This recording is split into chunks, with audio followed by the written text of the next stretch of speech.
चौथा अध्याय सुरू आहे आपला ज्ञान कर्म संन्यास योग. नाइन्थ वर्स श्लोक. जन्म कर्म च मे दिव्यमेवं यो वेत्ति तत्वता त्यक्त्वा देहं पुनर्जन्म नैति मामेति सोऽर्जुना. असोनी अजन्मा कैसा घेई जन्म अक्रियमी कर्म कैसे करी. स्वभावे संपूर्ण जयासे ही ज्ञान तोची पार्था जाण मुक्त श्रेष्ठ. नसे देह भाव जरी देहधारी वर्ततो व्यापारी अनासक्त. मग माझी याची स्वरूपी तत्वता मिळे तो पावता पंचत्वाते. आपण मागच्या वेळेला मला वाटतं हा केलेला आहे, तरी पण असं आपण बघू. असोनी अजन्मा. अजन्मा म्हणजे आत्मा. अजन्मा यासाठी म्हटलं आहे कारण आत्मा हा नित्य निर्विकार आहे, सदैव मौजूद आहे या युनिवर्स मध्ये. जन्म घेत ते कोण? शरीर. तो आत्मा जेव्हा एखादं शरीराची चादर ओढतो तेव्हा तो व्हिजिबल होतो डोळ्यांना, म्हणजे दिसतो. जोपर्यंत आत्मा शरीर धारण नाही करत, त्यामुळे तोपर्यंत कुठलाही आत्मा डोळ्यांना, फिजिकल आईज, हे आपले जे डोळे आहेत मांसाचे, हाडाचे, रक्त आणि ह्याचे बनलेले डोळे जे आहेत हे आपले शरीरातले, त्या डोळ्यांना त्याला म्हणतात फिजिकल आय. फिजिकल आयला व्हिजिबल होत नाही, दिसू शकत नाही आत्मा जोपर्यंत तो शरीर धारण करत नाही. आणि म्हणून शरीर जेव्हा धारण करतो त्याला जन्म असं म्हटलं आहे मनुष्याच्या भाषेत. आणि जेव्हा ही चादर, हे पांघरुण शरीराचं, चमडीचं, चामड्याचं, जेव्हा आत्मा इथे सोडतो तेव्हा त्याला मृत्यू असं व्याख्या दिलेली आहे. पण खरा अर्थाने आत्मा जन्म घेत नाही. जन्म घेणं कशाला म्हणतात? जो नव्याने येतो, प्रकट होतो. पण आत्मा तो मौजूद आहे ह्या एनर्जी फील्ड मध्ये, ह्या युनिवर्स मध्ये आत्मे प्रेझेंट आहेत. फॅक्ट आहे ही रियालिटी आहे की आत्मा फक्त कव्हर धारण करतो तेव्हा जन्म झाला असं म्हणतो, मग ते बाळाच्या स्वरूपात. आणि जेव्हा ते शरीर म्हातारपणी किंवा ज्या काही एज मध्ये शरीर आत्मा सोडतो तेव्हा त्याला मृत्यू असं आपण व्याख्या दिलेली आहे. परंतु आपण खरे अर्थाने आपण अजन्मे आहोत. आपण जन्म घेत नाही आणि आपण मृत्यूसही जात नाही. त्यामुळे सगळ्यात पहिले हा विचार केल्यानंतर भीती आणि दुःख नाहीसं झालं पाहिजे. आपल्याला दुःख येण्या जाण्याचं असतं. जाताना वेदना होतील, अरे पण मी जाणारच नाहीये, मी अजन्मा आहे, मी इथेच असतो. फक्त वरचं धारण केलं कव्हर म्हणून मी दिसतो लोकांना, कारण फिजिकल आयनीच फिजिकल बॉडी दिसते. हे माहितीये का? मी नेहमी एका एका वेगळ्या ह्याचं ऍस्ट्रल फील्डचं मी नेहमी नाव घेते बोलताना. ऍस्ट्रल म्हणजे सूक्ष्म. सूक्ष्म नजरेने सूक्ष्म शरीर दिसतं आणि फिजिकल डोळ्यांनी, आपल्या हाडामासाच्या डोळ्यांनी आपल्याला फिजिकल बॉडी दिसते. अशा दोन वेगळे वेगळे डोळे आणि दोन वेगळे वेगळी शरीर आहेत. सूक्ष्म डोळ्यांनी, सूक्ष्म नजरेनी जाणीवेनं सूक्ष्म शरीर दिसतं आणि हाडामासाच्या डोळ्यांनी हाडामासाचं शरीर दिसतं. पण म्हणून या दोन्ही, ह्याला एनर्जी बॉडीजच म्हणतात, ह्याला बॉडीजच म्हणतात. ऍस्ट्रल बॉडी, फिजिकल बॉडी असं म्हटलेलं आहे. सूक्ष्म शरीर आणि आपलं देह म्हणतो आपण ते पंचतत्वाचं शरीर, स्थूल स्थूल शरीर. शरीर. हा, स्थूल शरीर आणि सूक्ष्म शरीर. मग त्याच्या पुढे जाऊन कारण शरीर पण आहे, कॉझल बॉडी, मेंटल बॉडी म्हणतात त्याला. त्याच्यात येण्याचं कारण असतं. पेन ड्राईव्ह असते, मेमरी कार्ड असतं, त्याच्यात येण्याचं कारण ठेवलेलं असतं, म्हणून त्याला कारण शरीर म्हणतात. तर अशी आत्मा वेगळी वेगळी, आपण जसं आपण कपडे घालतो, आतमध्ये पुरुष लोक बनियान घालतात, मग वर शर्ट घालतात.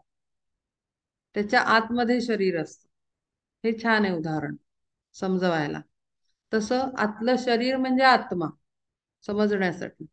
बनियन म्हणजे वर्ण घातलेलं सूक्ष्म शरीर, ऍस्ट्रल बॉडी.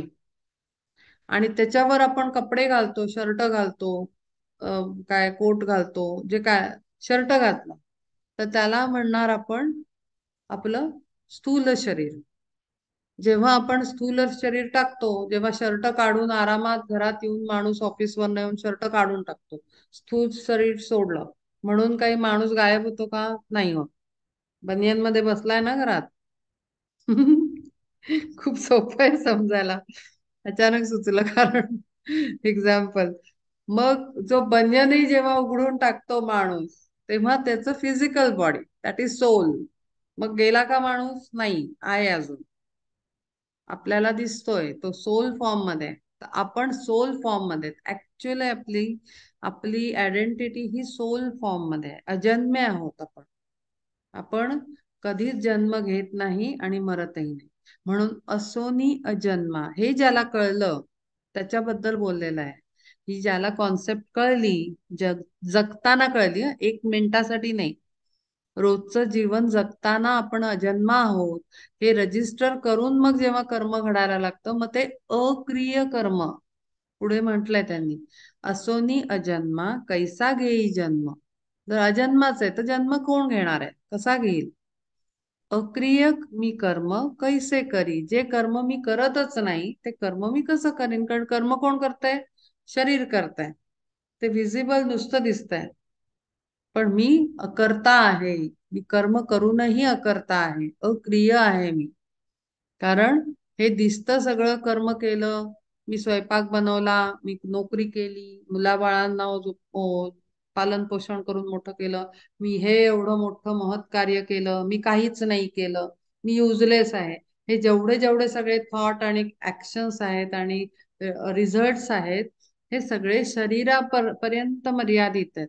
आणि म्हणून मी अकर्ता आहे, कारण करणारा मी नाही, दिसतंय ते शरीर आहे, असं त्यांनी म्हटलेलं आहे. मग जेव्हा आपण हे सगळं समजतो तेव्हा मुक्त मुक्त का होतो?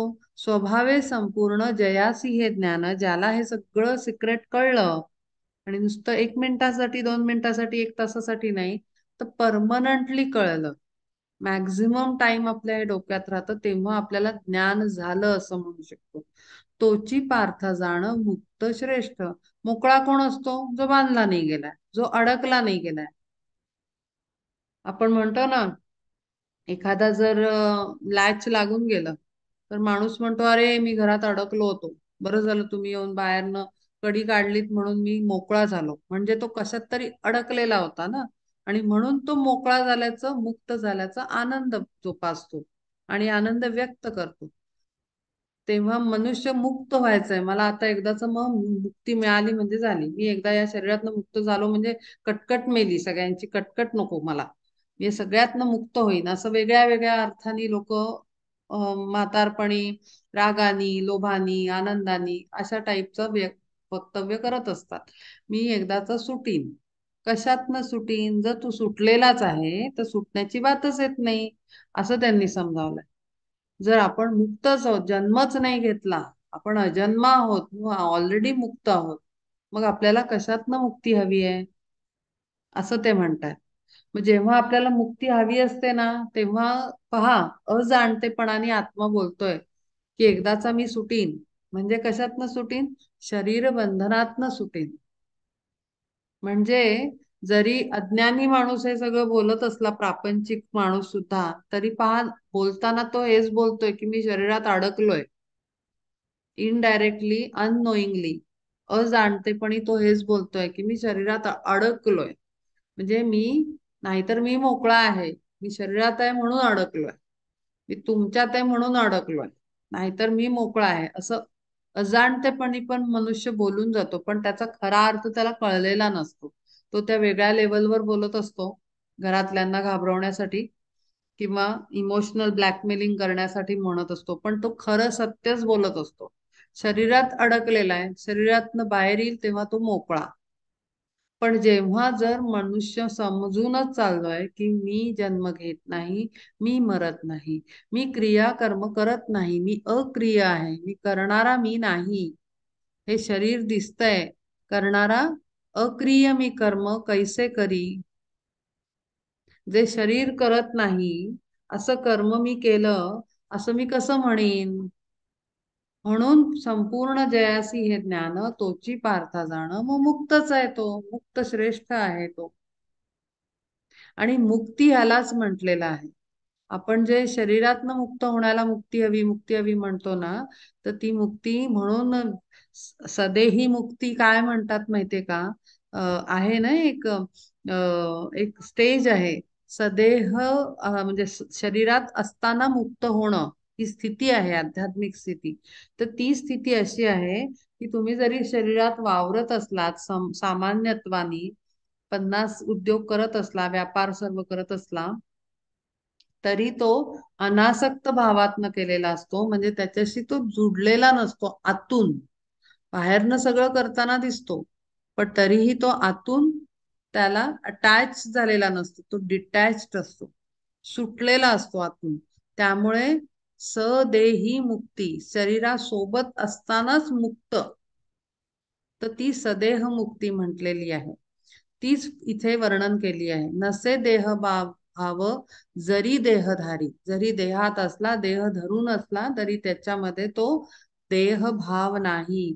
म्हणजे मी नावाचा देह, लीना नावाचा देह घेऊन मी अमुक केलं, मी इथून उठून गेले, मी लीना नावाच्या देहानी स्वयंपाक केला, लीना नावाच्या देहानी सेशन घेतलं, हा भावच नाही.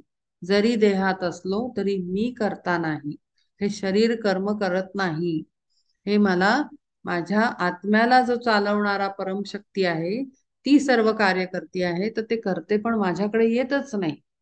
आणि म्हणून अक्रिय मी कर्म कैसे करी. नसे देह भाव जरी देहधारी, वर्ततो व्यापारी अनासक्त. देहभाव न धरता देहामध्ये जो राहतो आणि व्यापार करतो व्यवस्थित, पण तो भाव कसा असतो? अनासक्त. म्हणजे तो अटॅच्ड नसतो, की मी केलं या भावनेतच नसतो. किंवा त्याचं अनासक्त मध्ये दुसरी अँगल ही येते, अर्थ हा येतो की स्थिर बुद्धी, न न दुःख न सुख, जे काही असेल, जे काही समोर येईल ते शांतपणे समोर जायचं, त्याला अनासक्त भाव म्हणू शकतो आपण. खरंच ऍक्च्युअल जर तसा भाव असेल तर. मग माझी याची स्वरूपी तत्वता, माझ्या म्हणजे अंतरात असलेल्या परमतत्वाला अखंड जो चिंतन करत असतो तो, मग माझी या स्वरूपी तत्वता मिळे तो पावता पंचत्वाते. मग तो त्याच्यात एकरूप झालेला असतो पूर्णपणे. वितराग भय क्रोधा मन्मया मामुपाश्रिता, बहवो ज्ञान तपसा पूता मद्भाव मागता, कोणत्या गोष्टीचा करीती न शोक, होती पार्था देख निष्कामजे. पुढे म्हटलंच आहे, आत्ताच सांगितलं मी, अनासक्त, की व्यापार कसा करतोय, तर कुठेही तिथे दुःख आणि सुखाची किंवा काही लाभ आणि हानीचा कुठलाही भावच नाही, कोणत्या गोष्टीचा शोकच नाही तिथे, ना आनंद ना दुःख. होती पार्था देख निष्काम जे, निष्काम, तिथे काम भावना नाही, आनंद दुःखाची, निष्काम, संपून जाते. क्रोधाची या मार्गे कदापि न जाती, कधीही त्या, मग काम भावना संपल्या, हवं नकोपणा संपला की मग तिथे राग संताप क्रोध येण्याची कारणच उरत नाहीत. कदापि न जाती सतत मतप्राप्ती संपन्न जे, संतत मतप्राप्ती संपन्न जे, सेवेसाठी सेवेसाठी साच राहिले जिवंत, आत्मबोधे तुष्ट निसंग जे, तपे तेज पुंज तपस्वी जे पूर्ण, एकची ठिकाण ज्ञानासी जे. असे जे सतत माझ्या ध्यानात असलेले, अखंड माझ्या स्वरूपाची तत्वता मिळालेले, असे जे संपन्न आत्मे आहेत, संपन्न लोक आहेत, सेवेसाठी साच राहिले जिवंत. त्यांचा हेतू काय असतो जिवंत राहण्यामागचा? की मी या शरीरानं प्रत्येक कर्म करतो आहे, ती रामाची सेवा करतो आहे, परमात्म्याची सेवा तो सांगतो आहे म्हणून मी करतो आहे. हे सगळं, हे सर्व त्याला समर्पित आहे. लाभ हानी, मला काय फायदा होईल नाही होईल, मी हे सगळं समर्पित हे करत आहे. कारण मी श्वास घेतो आहे तो त्याच्या संकल्पाने घेतो आहे. आत्मबोधे तुष्ट निसंग जे. आत्मबोधा म्हणजे आत्म्याच्या परमात्म बोधामध्ये, अंतरंगामध्ये, त्या चिंतनामध्ये अखंड आनंद स्वरूपात असतो. निसंग, संगती नसलेला निसंग, कशाची संगती नाही, परमात्म्याशी एकरूप आहे. तपे तेज पुंज तपस्वी जे पूर्ण, एकची ठिकाण ज्ञानासी जे. असे जे लोक असतात ते तपस्वी असल्यासारखे असतात. आणि माहितीये का, हे असं जेव्हा आपोआप आतून जेव्हा आपली हे होते ना, तेव्हा आपल्याला कळत नाही, आपण साधेच वाटतो, आपल्या स्वतःला अवेअरनेस नाही येत तो. पण जेव्हा बाहेरचे लोक आपल्याला बघतात तेव्हा आपली एनर्जी, आपली एवढी जास्त बदललेली असते. चेहऱ्यावर एक तेजस्वी असा एक उजाळा आलेला असतो चेहऱ्यावर, त्या भावनांचा. कारण त्या भावातच माणूस अन्न खात असतो, काम करत असतो, कुठेतरी तो विलीन झालेला असतो आत्मधनं परमात्म्यामध्ये. आणि तेच जे सामान्यत्वाच्या आभेतनं तो बाहेर आलेला असतो. प्रत्येकाला ऑरा असतो, हे माहिती आहे आपल्याला. एक असं एनर्जी फील्ड आहे आपल्या भोवती. तर त्याच्यामध्ये ना असे धब्बे धब्बे धब्ब्यांसारखे क्लाउड्स असतात, इमोशन्सचे, थॉट्सचे. पण ज्या वेळेला ह्या पद्धतीमध्ये जेवढं हे सगळं वर्णन आहे या 2 श्लोकामधलं, त्या पद्धतीनं नोईंगली और अननोईंगली, म्हणजे जाणून बुजून किंवा अजाणतेपणी जेव्हा जीव जगायला लागतो, तेव्हा कुठल्याही प्रकारचे विचार मनात निर्माण न झाल्याने त्याचं ज्या ऑरामध्ये जे धब्बे असतात, रागाचे, संतापाचे, आनंदाचे, खुशीचे, न दुःखी झाल्याचे किंवा निराश झाल्याचे, ते सगळे क्लाउड्स, ढग हळूहळू हळू विरून जातात. आणि मग तिथे उरतं काय? फक्त प्रकाश स्वरूपी स्वच्छ एनर्जी उरते. आणि त्यामुळे त्या व्यक्तींचा ऑरा आपोआपच क्लीन होतो. आणि ऑरा क्लीन झाला, एनर्जी फील्ड क्लीन झालं तुमचं, की तुमची एनर्जी दुसऱ्याला अट्रॅक्ट करायला लागते किंवा ती तेजपुंज होते, एखाद्या तपस्व्यासारखी होते. आणि त्याची पॉवर खूप वेगळी असते. म्हणजे कुठलीही निगेटिव्ह एनर्जी आपल्या सभोवताली सुद्धा येऊ शकत नाही. कोणाची हिंमत नाही होत आपल्याला कुठल्याही प्रकारची हानी पोचवण्याची. कारण ते तपस्व्याचं तेज असतं. जसं म्हणतात ना आपल्या कथांमध्ये, अम, अम, ती सत लग्न झालेले सतीत्व म्हणतात ना, सतीत्वाचं तेज जे म्हटलं आहे, जी पतीचं पूजन करते, पती हाच धर्म आणि पतीलाच सर्वस्व मानत असते, ती दुसऱ्या कुठल्याही व्यक्तीचा विचार करत नाही, तिच्या या धारणेनं विचारांच्या तिच्यामध्ये पावित्रता इतकी पराकोटीची निर्माण होते, तर सतीत्वाची शक्ती म्हणतात. आणि मग ती सतीत्वाची शक्ती काय कुठलेही मिरॅकल्स ऍक्च्युली करू शकते. ह्या काही कथा नाही आहेत, ही सत्य घटना आहे, ही सत्य स्थिती आहे. स्त्रीनं जर तेवढ्या मनापासून जर आपल्या पती व्यतिरिक्त कोणाचा विचार न करता अत्यंत प्रेमाने अगदी उत्तमरित्या हे केलं, तर त्या कॅरेक्टरमध्ये, त्या एनर्जी फील्ड मध्ये तेवढी पॉवरफुल एनर्जी जनरेट होते. तर ही आहे ती तेजस्वी शक्ती, तपस्वी शक्ती. आणि ती मग किमया दाखवायला लागते जेव्हा आपण समाजात मिसळतो. लोक आपल्याकडे वेगळ्या लोकांच्या नजरेतनं आपल्याला जाणवायला लागतं की अरे, लोकांना काहीतरी वेगळं जाणवत आहे. मग अवेअरनेस येतो, म्हणजे मग कळतं. आपण घरात असतो तर नाही कळत आपल्याला, आपलं आपल्याला नाही जाणवत. तपे तेज पुंज तपस्वी जे पूर्ण, एकची ठिकाण ज्ञानासी जे. तीर्थासी ही जेणे येई पवित्रता, तीर्थरूप स्वतः होती जे का. आता तीर्थ आपण घेतो, आपण कुठे जातो, आपण हरिद्वारला जातो, ते गंगा आहे. मग ते जरी आपण म्हणजे डोळ्यांना आपल्याला ते घाण दिसत असलं, मलिन दिसत असलं, तरी आपल्याला माहिती ती गंगा आहे, तीर्थरूप आहे ते. तीर्थ आहे ते पवित्र स्थानाचं का? तर कारण त्या ज्या लँड मध्ये जी दिव्य शक्तींचा वास आहे त्याच्यामुळे तिथलं पाणी हे तीर्थरूप बनून जातं. त्या पवित्रतेमुळेच, त्या शक्तींमुळे. स्वभावे ते झाले मद्रूप जी पार्था, जे मुळात स्वभावच त्यांचा वागणं, बोलणं, चालणं. Thoughts, speech and action. Thought म्हणजे विचार, स्पीच म्हणजे भाषा, तोंडातनं जी भाषा निघते सदा सर्व काळ. एखाद्या दिवशी, एखाद्या मोमेंटला, एखादा तास नाही, कायमच्या भाषेत गोडी येते, आपल्या मधुरता येते, ती भाषा. थॉट, विचार, भाषा आणि ऍक्शन, बिहेवियर. आपण काय वागतो त्याच्यामध्ये आपले हावभाव, हातवारे, नंतर उठताना बैठतानाची जी आपली पोझिशन असते, जेस्चर्स म्हणतो आपण इंग्लिशमध्ये त्याला, ते या सगळ्या रूपानं जो जेव्हा पवित्र होतो, शुद्ध होतो, सात्विक होतो, तेव्हा तो मद्रूप म्हणजे माझ्या रूपाशी एकरूप होतो पार्था, असं ते सांगितलंय. स्वभावेची ते झाले मद्रूपची पार्था.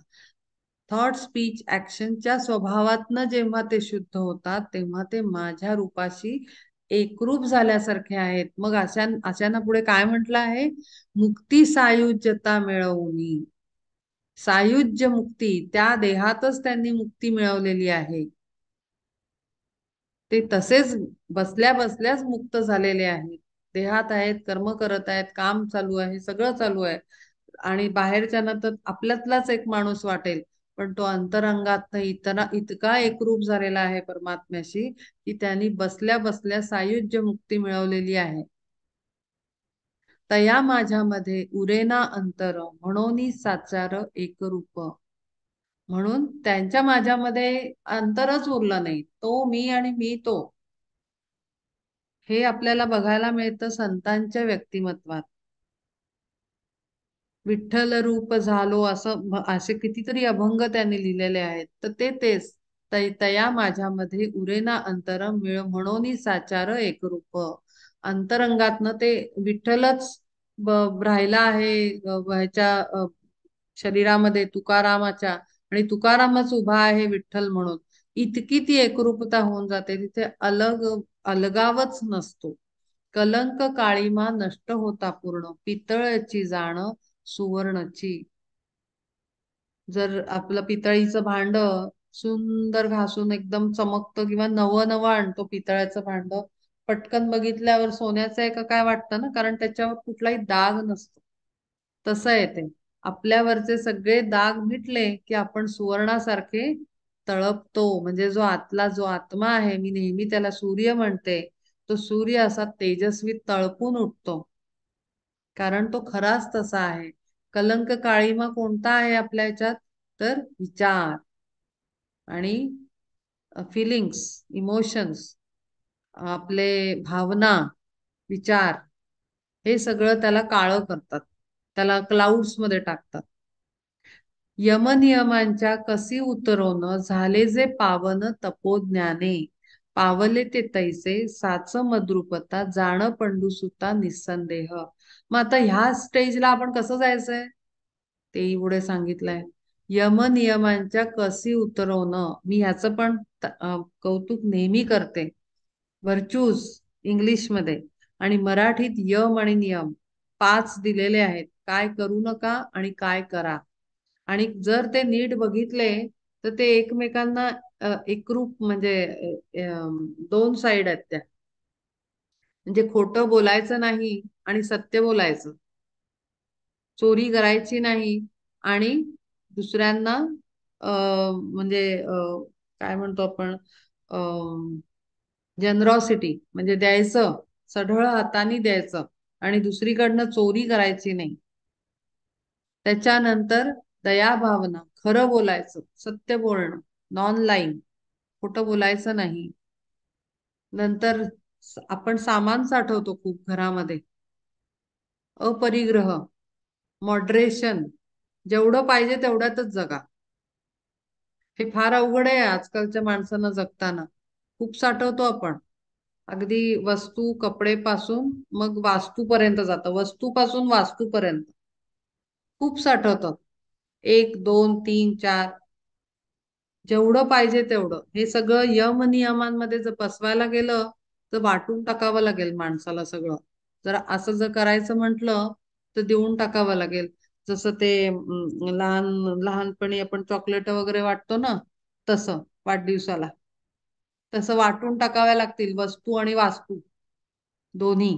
यमनियमांमध्ये बसायला जाल कशी उतरवणं असं जर करायचं म्हटलं तर, कारण मुळात मॉडरेशन पहिला तर मोह तिथे टाळावा लागतो, की जेवढ्याच तेवढं, जेवढं आहे तेवढंच जगायचं.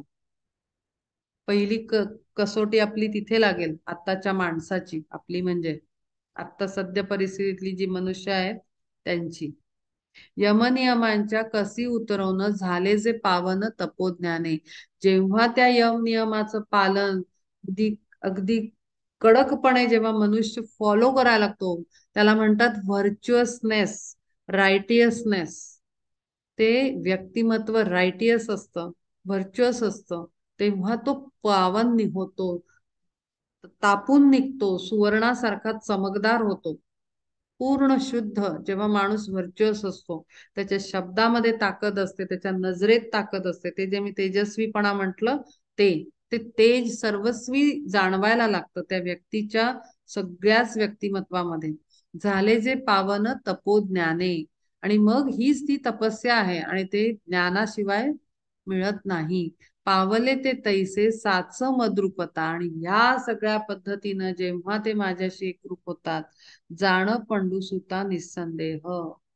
मग कुठलाही संदेह तिथे उरत नाही, काही डाऊट उरत नाही की आता काय कसं केव्हा कधी, काहीही उरत नाही. ते अशा पद्धतीनं सिस्टमॅटिकली जेव्हा ते पायऱ्या चढतात आणि एक एक एक एक गोष्टीला कमी करत जातात आणि यम नियमांच्या चौकटीत स्वतःला अगदी फिट बसवतात, तेव्हा ते पवित्र होऊन तप आणि तप तप म्हणजे तापवणं स्वतःला. माणूस साठवतो का? त्याला डाऊट असतो, भीती असते, इनसिक्युरिटी असते, की बापरे, नाही जर झालं तर काय, असं असावं, एक एक्स्ट्राचं असावं. अगदी नॅचरल टेंडन्सी आहे, ह्युमन टेंडन्सी. पण ती ह्याच्यामध्ये नाकारली आहे. जर खरोखरी आत्म्याची उन्नती करायची असेल तर नाहीतर मग चालतच आहे जगण्यासाठी आवश्यक म्हणत म्हणत. पण जर खरोखरी अगदी म्हणजे शिष्यत्व, डिसिपलशिपच्या पायऱ्या जर चढायच्या असतील, मग तिथे हे अगदी तुम्हाला फॉलो करावं लागतं हे सगळं. त्याच्याशिवाय ते पुढच्या गोष्टी घडतच नाहीत. तिथे पायरी म्हणजे आता हे म्हणून म्हटलं, मी नेहमी म्हणते की हे पहिल्यांदा वाचतो तेव्हा अर्थ कळतो, दुसऱ्यांदा वाचतो तेव्हा एक अर्थ कळतो, तिसऱ्यांदा. आणि मग जेव्हा एकाच अभ्यास ह्याचा अभ्यास आपण करत जातो, मग लक्षात येतं की लोक म्हणतात की अरे आम्हाला कळत नाही वेदांमध्ये काय सांगितलं. अहो त्याच्यात सगळं लिहिलेलं आहे. भगवद्गीता आम्ही वाचली म्हणतो, हो आम्ही ऐकली म्हणतो, पण त्याच्यात सगळी सिक्रेट आहेत, स्पष्ट लिहिलेलं आहे, किती सुंदर लिहिलेलं आहे. मला तर हे फार आवडतंय की यमनियमांच्या कसे उतरवून ती पाच व्हर्च्यूज इतके जबरदस्त तयार केल्यानंतर काही उरत नाही. तुम्ही असे लखलखीत सोन्यासारखे होणार म्हणजे होणार. पण ते यम नियम पूर्ण फॉलो करायला कित्येक गोष्टी सोडाव्या लागतात. जिथे इनसिक्युरिटी असते माणसाला, जिथे डाऊट्स असतात खूप, की कसं होईल म्हातारपणी, काय करायचं, म्हणून आपण ठेवतो, पैसा ठेवतो, वस्तू ठेवतो, एक नाही दोन ठेवतो. कित्येकांच्या घरात तर हर रूम मध्ये टीव्ही असतात. मला तर खूप गंमतच वाटते. प्रत्येक माणसासाठी एक टीव्ही, जेवढी माणसं तेवढे टीव्ही, सगळे मिळून एक बसायचो लहानपणी तो ते राहिलं दूर, आता प्रत्येक माणसासाठी टीव्ही. म्हणजे किती वेडेपणा चालू झालाय, काहीच अर्थ नाही. मग त्याला कापत जायचं म्हटलं तर मग म्हणतील लोक जाऊ दे, त्यापेक्षा आमचं एन्जॉयमेंट चालली ती बरी. असं आहे. तर त्यामुळे ह्याच ग्रंथांमध्ये सिक्रेट सगळी फार डिफाईन करून लिहून ठेवलेली आहेत, पण ती माणसाच्या आपल्या बुद्धीप्रमाणे त्याला तेवढे तेवढेच अर्थ कळतात. तीही सोय केलेली आहे, खूप स्मार्टली लिहिलेला आहे. ये यथा मां प्रपद्यन्ते तांस्तथैव भजाम्यहम् मम वर्त्मानुवर्तन्ते मनुष्या पार्थ सर्वशा भजती जे जैसे पार्था माझ्यासाठी माझ्या ठाई तया भजे मीही तैसाची गा माझी या ठाईचं मनुष्य मात्राची वृत्ती भजनाची स्वाभाविक परी नाही ज्ञान म्हणून नासले तेणेची पावले बुद्धिभेद. आता जो माझ्यावर श्रद्धा ठेवतो माझ्याशी हे करतो त्याच्याशी मी पण तसाच वागतो. हा सिंपल युनिव्हर्सल लॉ आहे. माणूसही तेच. आपण म्हणतो ना ती माझ्याशी बोलते का मग मी नाही बोलत. ते माझ्याशी प्रेमाने बोलतात ना म्हणून मी त्यांच्याशी प्रेमाने. परमात्माही तेच करतो. जसं तुम्ही त्याच्याशी डील करता तसं तो तुमच्याशी डील करतो. It is deal, ultimately deal आहे. इवन मी तर म्हणते हे नातं जे असतं आपलं घरातली संबंध जे असतात आई मुलगा आई मुलगी नवरा बायको सासू सासरे आणि सून डील्स आहेत ही सगळी डीलिंग असतं आणि हे प्रिव्हियस इन्कार्नेशन पासून ते डील चालत येतं नॉन फॉरगिव्हनेसच्या मुळे फॉरगिव्ह न केल्यामुळे सोडून न दिल्यामुळे ते डील असतं ते चालू राहतं अकाउंट आपलं तर ते डील्स आहेत फायनली गिव्ह अँड टेक आहे सिंपल आहे बहुत सिंपल आहे त्याच्यामध्ये काही असं ग्रेट काही हे नाही कॉन्सेप्ट नाही गिव्ह अँड टेक दिलं तर मिळतं नाही दिलं तर नाही मिळत अगदी सगळ्यांशी तर त्यामुळे परमात्माही तेच करतो भजती जे जैसे पार्था माझ्या ठाई तया भजे मी तैसाची का माझी या ठाईच्या मनुष्य मात्राची वृत्ती भजनाची स्वाभाविक जनरली मनुष्य स्वभाव हा हे आहे म्हणजे देव धर्म करणारा अशी वृत्ती आहे स्वाभाविक वृत्ती आहे पण परी नाही ज्ञान म्हणून नाशले तेणेची पावले बुद्धिभेद पण ज्ञान नसेल तिथे प्रकाशाचा उगम झालेला नसेल ज्ञानोप्रकाश जर आलेला नसेल जीवनामध्ये त्या वृत्तीमध्ये तर त्या बुद्धीमध्ये भेद येतो डिफरन्स येतो आणि मग ते नाशास पावतात त्याचं कारण ते आहे कारण खरं सत्य कळत नाही काय करायचं ते कळत नाही ज्ञान प्रकाशाचा उदय झालेला नसेल तर अशी अवस्था होते मग मी जो एक साच धनंजया तेथे कल्पोनिया अनेकत्व देखती ते भेद अभेदाचे ठाई नाम देती पाही अनाम्यासी मग ते काय करतात ज्ञान न मिळाल्यामुळे प्रत्येकाला वेगळी वेगळी नावं देतात ह्याच्यात हा आहे त्याच्यात ते कारण ते मग ज्ञान नाही म्हणजे काय ज्ञान कशाचं नाही तर मुळात आत्मा आहे हेच ज्ञान ना मी आत्मा आहे याचं ज्ञान आहे आणि मग त्यामुळे समोरचा आत्मा आहे हेही कळत नाही ऑब्विसली नाही कळणार पहिले तर स्वतःला आत्मा बघावा लागेल तेव्हा दुसऱ्याचा आत्मा कळेल ते मुळात हे ज्ञान नसल्यामुळे मग ते पुढे काय करतात मग मी जो एक जो मी एकच सर्वांठाई आहे त्याला अनेकाची भावना कल्पून प्रत्येकाला नाव देतात ही अमुक आहे हा तमुक आहे हा तमुक आहे पण आहे एकच शक्ती मागेही मी एकदा सांगितलेलं आहे की आपल्याला हा जो सगळा प्रपंच जो दिसतो तो सगळा भास मात्र आहे केवळ कल्पना आहे सत्य म्हणजे एकच परमशक्ती अनंत रूपानी समाविष्ट झालेली आहे ह्या अख्ख्या युनिवर्स मध्ये सृष्टीमध्ये ते झाड आणि मी एकच आहे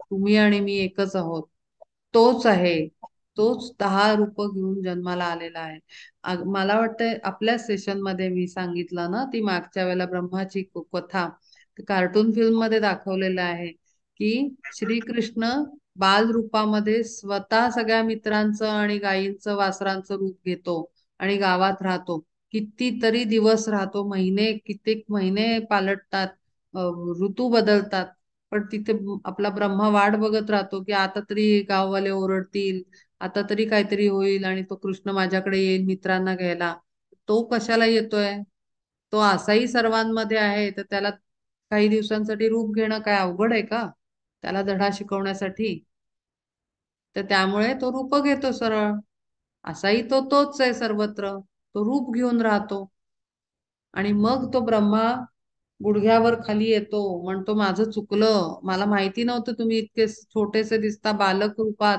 पण तुम्ही इतके शक्तिमान आणि प्रत्यक्ष विष्णू आहात तुम्ही, हे मला माहिती नव्हतं. एक मिनिट.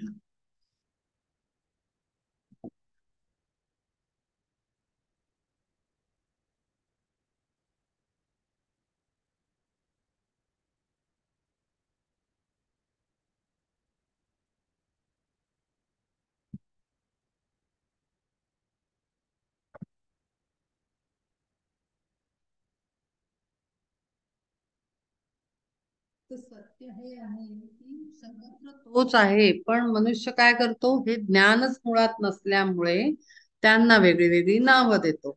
मग गरीब, श्रीमंत, नंतर काय खालच्या जातीचा, ब्राह्मण, असं करून भेद करून मग देखती ते भेद अभेदाचे ठाई. जो अभेद आहे, भेदला जाऊ नाही शकत, एकच शक्ती सर्वांमध्ये असलेली, त्याला भेदांमध्ये बघून नाम देती पाही अनाम्यासी. जो ज्याला नामच नाही, अनामी आणि अविकारी, निराकार असा अनंत असलेला मी, त्याला वेगळी वेगळी नावं देऊन, त्याचे भेद करून, त्याला वेगळ्या वेगळ्या रूपात वाटून, त्याला अशा पद्धतीनं अज्ञान व्यक्त करतात. देवदेवी ऐसे म्हणून या माते, देखे अचर्चाते चर्चिती ते. देव म्हणजे काय, गणपतीची पूजा केली आम्ही, काय बाबा देवीला हे करतो, आमचा काय काय तो हे आहे, व्यंकटेश आहे, आमक्यांचा काय पांडुरंग आहे, असं करून सुद्धा माझ्याच एका स्वरूपाची चर्चा मांडत बसतात. आहे अख्खा मीच, माणसांमध्येही मीच, झाडांमध्येही मीच, देवांमध्येही मीच. हे ह्याचं अगदी क्लिअर हे ना, त्या ह्याच्यामध्ये पण दिलेलं आहे. मी नेहमी वर्णन करते ते, श्रीपाद श्रीवल्लभांच्या चरित्रात सुद्धा याचा उल्लेख केलेला आहे. ते विचारतात मग देव कोण असतात, तर ते म्हणतायत की माझंच ते एक वेगळं वेगळं रूप आहे, पण मीच आहे तिथे. असता सर्वत्र सारिखा अखंड, उच्च नीच भेद पाहती ते. अखंड शक्ती आहे ती. भ्रांत बुद्धीची या होनी आधी न ऐशा परी जाण बोलती ते. आता पहा, जर ह्याला 1 मिनिटासाठी तरी आपण जर रियालिटी म्हणून ऍक्सेप्ट केलं, जे काही श्रीकृष्ण परमात्मा सांगतो आहे, तर मग आपल्या सगळ्या एक व्यक्तिमत्वाला धरून जगण्याचं हसं बनेल. किती आपण जन्मापासून मी म्हणून जगत असतो. माझा अहंकार, माझं काय ते व्यक्तिमत्व, मला हे मिळालं नाही मिळालं, माझ्या बरोबर अमक्यानी हे केलं, तमक्यानी ते केलं, हे सगळं वेडा एखादा हॉस्पिटलमध्ये बरळतो तसं झालं वाटतं. म्हणजे जर ह्याला खरं मानलं 1 सेकंदासाठी तर मग किती भ्रांत बुद्धीनी जगतो मनुष्य, ही सत्यता लक्षात येते जेव्हा असा अभ्यास अगदी एक एक शब्दाचा आपण करतो आणि ते परमात्मा श्रीकृष्णाचं वक्तव्य समजून घेण्याचा प्रयत्न करतो. कांक्षतः कर्मणाम सिद्धिम यजंत इह देवता, क्षिप्रम ही मानुषे लोके सिद्धिर्भवती कर्मजा. मग नाना हेतू धरोनियामनी विधानांनी नानाविध, यथोचित त्यांची करीती अर्चना मानोनी या नाना देवता ते. आपण वेगळे वेगळे, मग आपण त्याच्यातही पुन्हा हे करतो. अच्छा, तुमचा अमुक काय तो गणपती आहे का, तुमचा अमुकच कुलदैवत आहे का, आमचं तर बाई हे आहे, आमचा काय व्यंकटेश आहे, त्यांचा काय शंकर आहे, मग आमक्यांची देवीच आहे.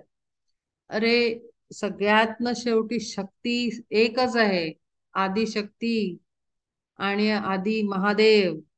जो एकच शक्ती आहे, तीच 2 भागात झालेली आहे, मस्क्युलाईन अँड फेमिनाईन.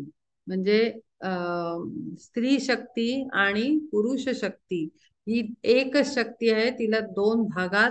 कारण का, तर स्त्री ही, स्त्रीची शक्ती किंवा स्त्रीत्व जे आहे, ते जन्म घालून पालन पोषण करून उभं करण्यासाठी आहे. आणि म्हणून ती शक्ती सेपरेट होऊन तिनं माया स्वरूप घेऊन ती पृथ्वीची निर्मिती झाली या सृष्टीची साऱ्या. आणि या सृष्टीमध्ये आत्मरूपाने कोण आहे तर महादेव.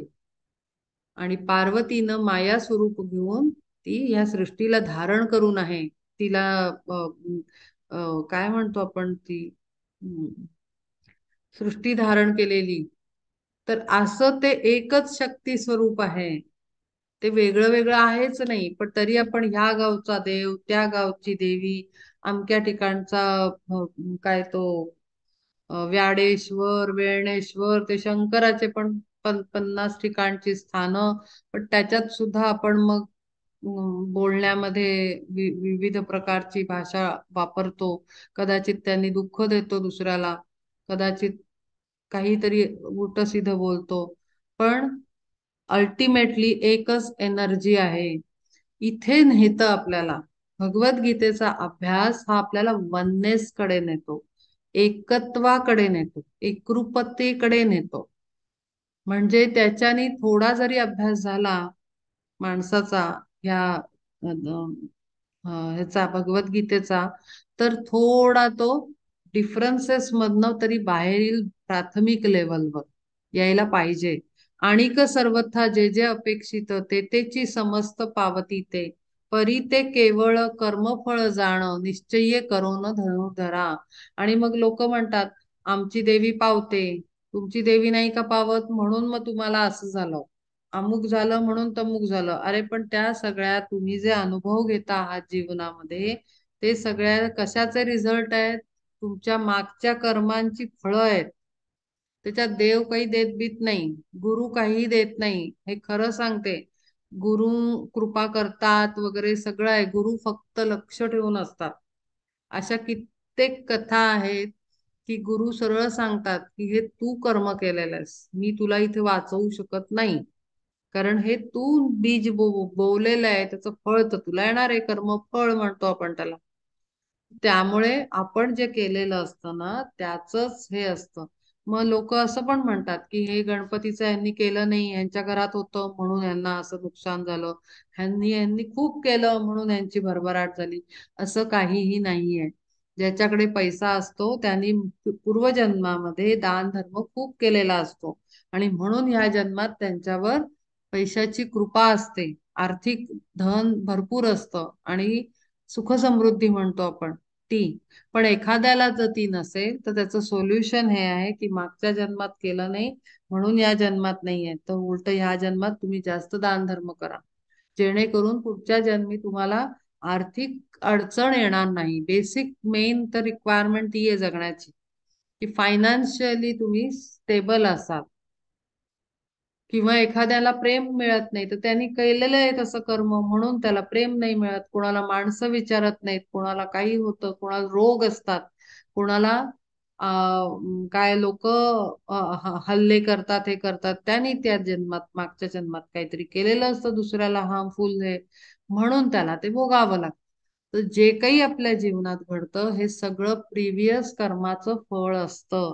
त्याच्यात देव देवता गुरु काहीही करू शकत नाहीत, ते इंटरफिअर करत नाहीत आत्म्याच्या या भानगडींमध्ये. फक्त एकच करतात की जसं तुम्ही आध्यात्मिक प्रगती सुरू करता ते तुम्हाला अवेअरनेस द्यायचं काम जरूर करतात. आणि ते सुद्धा कधी, मदत मागितल्यावर. मी जर गुरूंना म्हटलं की स्वामी मला सांगा माझं कुठं चुकतंय, कुठेतरी गडबड आहे, मला काहीतरी असं वाटतंय का, तर तुम्ही प्लीज मला सांगा. मग ते कोणाच्या तरी तोंडून किंवा स्वतः मला सुचवतील, किंवा पण जोपर्यंत मी विचारत नाही तोपर्यंत ते इंटरफिअर करत नाहीत, ते बघत राहतात. आणि आपलीच परीक्षा असते ती. आणि म्हणून विवेक बुद्धी असणं सोबत अत्यंत आवश्यक आहे, तीच वाचवू शकते. त्यामुळे विवेकाचं महत्व पूर्ण जीवनात फार जास्त आहे. पाहू जातासाच दुजे देते घेते, नसे कोणी येथे कर्माविणं. दुसरं कोणी नाही, तुमचं कर्मच तुम्हाला देतं आणि तुमच्याकडनं हिरावून घेतं. देख ज्याचे त्याचे कर्मची निभ्रांत फळा येई येथ मृत्यूलोकी. मृत्यूलोकामध्ये कर्माचं फळच आहे, दुसरं काहीही नाही. पेरावे जे तेची अंकुरे क्षेत्रात दिसे दर्पणात पाहावे ते. किती स्पष्ट आणि छान सांगितलं आहे की जे शेतामध्ये बीज बोवणार तेच धान्य उगवणार. जर तांदूळ रोवला आणि मग आपण म्हणलं नाही मी आता गव्हाची शेती आता मी विकते गहू, तर ते पॉसिबल नाही. त्याच्यामध्ये तांदूळाचेच रोप येणार आणि तांदूळच बनणार. जे पेरणार तेच उगवणार. जे अंकुर क्षेत्रात पेरलं आहे तेच फलित होणार. जे तोंड घेऊन चेहरा आपण हसलेला बघणार आरशात, तर आपल्याला हसलेलंच रूप मिळणार. आपण जर तोंड वाकडं करून आरशात बघितलं तर आपल्याला तसंच मिळणार. जसं आपण समोरच्याला स्माइल केलं तर लोक म्हणणार हा चला चांगला स्माइल तरी मिळत आहे. आपण जर नाक ओठ वाकडे करून जर बघितलं तर मग ते लोक पण तसंच रिस्पॉन्स देतात. म्हणून त्यांनी म्हणलंय दिसे दर्पणात पाहावे ते. दर्पण म्हणजे समोरच्याचं आत्मरूप. आपण त्याला जसं दाखवू तसं ते आपल्याला वापस दिसतं. गिरीकंदरात आपुलीच वाणी उठे प्रतिध्वनी रूपे जैसी. तैसा उपासना मार्गी ह्या सकळ असे मी केवळ साक्षीभूत. साक्षीभूत म्हणजे साक्षीदार सगळ्याचा. येथेच ज्याची जैसी असेल भावना तैसे तो अर्जुना फळ पावे. आता भक्तीमध्ये सुद्धा उपासनेमध्ये सुद्धा आपण जर डील करत असू त्या साधनेमध्ये की मी एवढं एवढं करतो मला आपलं सुखात ठेवा, किंवा दान दान देणं, की चला आता कळलंय की माहिती असतं काही लोकांना या सगळ्या स्पिरिच्युअल याच्यामध्ये आल्यावर नॉलेज सगळं येतं ना. मग लोक पैसे राहावेत आपल्याकडे म्हणून दान करतात. मग ते जशी तुमची भावना असेल तसं फळ मिळेल तुम्हाला. सेल्फिश ऍटिट्यूड झाला मग तो, है ना. तर त्यामुळे ते भावना शुद्धच हवी, हेही पुढे ते सांगतायत की जसं तुम्ही पूजा अर्चा करताय, कुठला देवाचं काही काय म्हणतात घरातल्या हे फॉलो करताय तुम्ही तुमच्या रूढी परंपरा, पण ते निष्काम भावानेच केल्या पाहिजेत. साधा गणपती बसवतायत, त्याच्यातही लोक ह्या वर्षी हे होऊ दे आमच्या मुलाला मुलगा होऊ दे गणपतीला सांगणार. तू गणपती काय करणार आहे? काय म्हणजे वेडेपणा आहे. असं असं होतं, करतात लोक. गणपती बसवला तर त्यालाच काम देतात बोलवून घरात की एवढं एवढं कर आमचं काम. तर ते सगळं डील चालू असतं. चातुर्वर्ण्यम मया सृष्टम गुणकर्म विभागशः तस्य कर्तारमपि माम विद्य कर्तारमव्ययम्. पार्था गुणकर्म विभागानुसार सृजिले मी चार वर्ण ऐसे. विविध प्रकृती भिन्न भिन्न गुण ध्यानी ते आणून धनुर्धरा. चारही वर्णांच्या धर्माची व्यवस्था स्वभावे सर्वथा केली मीच. आता सिंपलच आहे. परीक्षा म्हणजे आता असतात 10वी 12वीच्या किंवा कॉलेजच्या मुलांच्या, तर आपण म्हणतो बुद्धीची देवता आहे गणपती. मग गणपती घरात आले की आई वडील मोठे लोक म्हणतात मुलांना सांग बरं तुझी परीक्षा छान व्हावी. अरे पण त्यांनी अभ्यास केला तर छानच होणार आहे सगळं. एक लॉजिकल थिंकिंगची थोडी आवश्यकता असते. पण आपण आपलं ते गणपतीच्या अंगावर टाकून मुलंही मग तेच फॉलो करतात की चला म्हणजे त्यांनाही कळतं की असं टाकायचं असतं अंगावर, आपण मस्त मजेत राहायचं. तर हे अननोईंगली आपण संस्कार घरातल्या छोट्यांना पण देत असतो अननोईंगली. कारण जाणीव असती तर मग हे असं घडलं नसतं. पार्था गुणकर्म विभागानुसार सृजिले मी चार वर्ण ऐसे. आपण मागे वर्णांचा अभ्यास केलेला आहे. चार वर्ण आहेत, शूद्र शूद्र आणि ब्राह्मण वर्ण, वैश्य, असे चार वर्ण आहेत. विविध प्रकृती भिन्न भिन्न गुण ध्यानी ते आणून धनुर्धरा. चारही वर्णांच्या धर्माची व्यवस्था स्वभावे सर्वथा केली मीच. सर्व युनिवर्स म्हणजे जे सेट केलेलं आहे ना अख्खं, ते पूर्ण विचार पूर्ण सगळं केलेलं आहे तिथे कुठेही. म्हणून ते पूर्ण त्याचंच आहे हे जाणवतं. जेव्हा आपण असं खूप खोलात जाऊन विचार करतो ना, तेव्हा जाणवतं की अरे हे कसं शक्य आहे सगळं सेट होणं. म्हणजे एक आहे ब्राह्मण, जो देवधर्म करेल आणि देवतांना प्रसन्न करून त्या म्हणजे पाऊस व्यवस्थित झाला पाहिजे पृथ्वीवर, सूर्याला पूजा करून तो जास्त तळपला नाही पाहिजे, बॅलन्स मेंटेन कसा करायचा त्याच्यासाठी त्यांनी ब्राह्मण निर्माण केले. मग सृष्टी सुरक्षित कशी राहील म्हणून क्षत्रिय निर्माण केले. मग खालच्या लेवलचं काम कसं होईल, कारण ब्राह्मण पूजा अर्चा करणार तर खालचं काम कसं होणार, म्हणून त्यांनी व्यापारी एक निर्माण केला, एक समाज. एक त्याच्या खालचे व्यापार करणारे लोक राहतील तर आणखीन खालचं काम करून करणार तर क्षुद्र निर्माण केले. तर त्यांनी पूर्ण विचार, पूर्ण विथ प्लॅनिंग, सगळं सिस्टमॅटिक सगळं केलेलं आहे. तसंच आपलं शरीर पण आहे. प्रत्येक ऑर्गन, प्रत्येक नर्व, प्रत्येक मेरिडियन म्हणजे नाडी, जे ते आपलं काम चोख करतात. त्या पेशी सगळ्या, छोट्या छोट्या सेल्स, सगळं सिस्टमॅटिकली फिट केलंय. आपण त्याला जर गोंधळ करून टाकला, वाटेल तसं खाल्लं, वाटेल तेव्हा खाल्लं, वाटेल तेवढं खाल्लं, की मग त्याच्यामध्ये गोंधळ होतो. पण देवानी ते बनवताना फार सिस्टमॅटिक बनवलंय.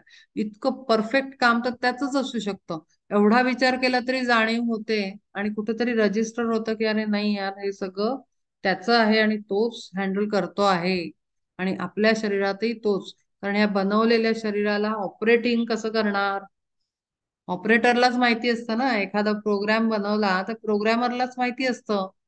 आता मी आता मध्ये गेले होते त्या ह्याला, कम्प्युटर ऍप्लिकेशन वाल्या मुलांना ओरिएंटेशन द्यायला. तर ते त्यांना मी म्हणलं तुम्ही प्रोग्राम करता, त्याच्यामध्ये जर गडबड झाली तर ते कोण बघणार, तर तुम्हीच बघणार, तुम्हीच हँडल करू शकता. तर ह्या इतक्या सिस्टमॅटिक मशिनरी जी शरीर नावाची बनवली, देह नावाची, त्याला ऑपरेटर कोण, तर तो म्हणून स्वतःच उतरला की चला या सगळ्यांमध्ये मीच बसतो ऑपरेट करायला. असं सगळं हे सिक्रेट आहे, पण आपण त्याला खूपच वेगळं घेतो. मग ते शरीरात आल्यावर तर म्हणणार अरे हे मशीन तर माझं आहे, मग हे माझं मशीन, तुमचं तुमचं मशीन, असं करून ते सगळं नाश झाला सगळ्या कॉन्सेप्टचा. चारही वर्णांच्या धर्माची व्यवस्था स्वभावे सर्वथा केली मीच, मानव तेथुनी एकही ते सर्वही ते एक, चतुर्वर्णात्मक परी झाले. ऐशा रीती गुण कर्माचा विचार केला मी साचार सहजेची, वर्णभेदाची ही व्यवस्था ऐसीच म्हणून मी साच नव्हे करता. ही सर्व पूर्णपणे वर्णभेदाची व्यवस्था सिस्टमॅटिकली केलेली आहे. त्याच्यामध्ये चार वर्ण त्यासाठी मी व्यवस्थित विचार करून केलेला आहे. धर्माची स्थापना व्यवस्था व्यवस्थित राहावी म्हणून केलेली आहे.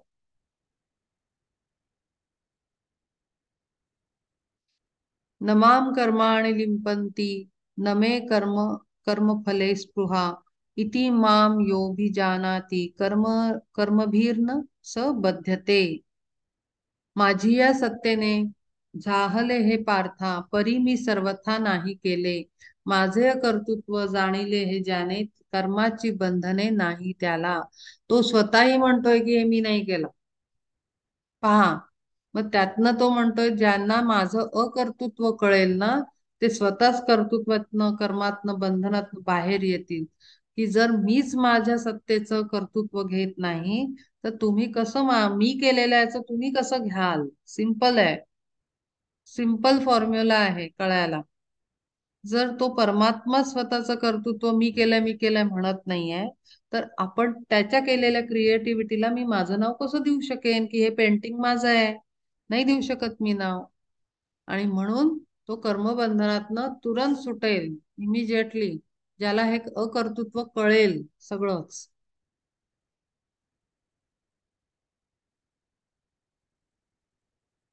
आपण इथे थांबूया, 5 वाजले.